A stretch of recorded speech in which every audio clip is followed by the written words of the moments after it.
It's one of the most dangerous ocean races around, sailing from Sydney, Australia to Hobart, Tasmania. But in 1998, a group of amateur sailors overcame hurricane-force winds and, get this, monstrous 80-foot waves to push themselves to victory.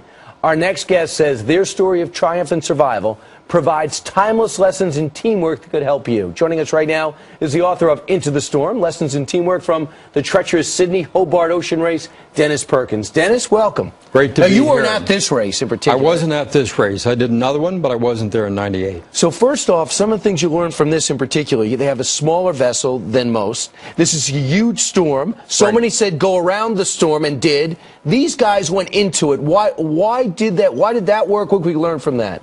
What we learned from that was that here you have a group of people who are in a small boat, and the temptation is to turn around and run for safety. But they realized that if that happened, they could easily be rolled, as some other boats were.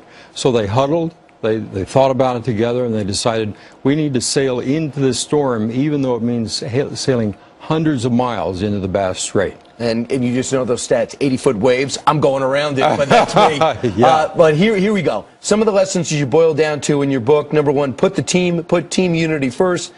Make the team the rock star. Can't be about one person. Absolutely. And some of the professional boats have rock stars come in. They're sort of prima donnas. Everything works around them. In the Midnight Rambler, everyone is on board. Everyone pitches in. I was just there for the start of the race, and I saw the skipper sponging the bottom of the boat to clean it off. I mean, everyone pitches in. But where's the leadership? Sometimes people say in a group like that, you need leadership. You need somebody to take the helm. But you're saying everyone's equal. Everyone's equal in terms of pitching in. However, Ed Saltis, the skipper, sets the stage. He sets the passion. But there's a collaboration and what I would call distributed leadership.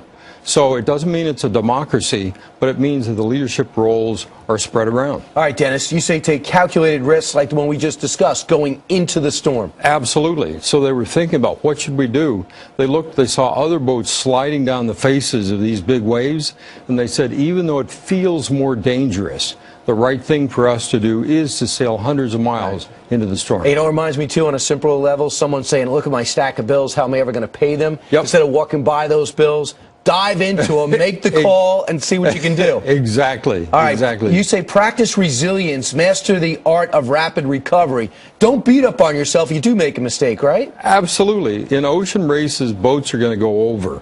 In life, we're going to encounter problems. What they developed to an art form was the ability to, and imagine the scene, 1 minute you're in the water, you're swimming for your life, the boat's been knocked over. The next minute, you're back at your station racing. And that was the art form that they developed. And also, if you're afraid to make a mistake, afraid of making that wrong decision, you're paralyzed by non-decision. Exactly. Make a decision knowing that the worst comes to worst, you make another decision, get yourself out of it. Exactly. All right, the final one that you want to go over, and it's all in your book, never give up. There's always another move. Okay, so this is a theme that runs throughout all the survival stories I've studied. Looking at problems that may seem insoluble under the conditions at least conducive to creativity and saying, hey, we can fix this. There is a winning scenario. We can find the answer working together. There's always another move. Do you believe there's always an answer? I believe there's always an answer to every problem?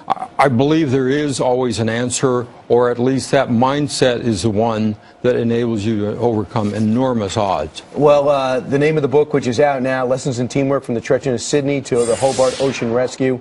You're the author of Into the Storm. Thanks so much for joining us, Dennis, and hopefully people picked up something who never even have any interest in going into the ocean. It's my pleasure. Or going into an 80-foot wave. I know I don't. Thanks so much, Dennis. Great meeting you.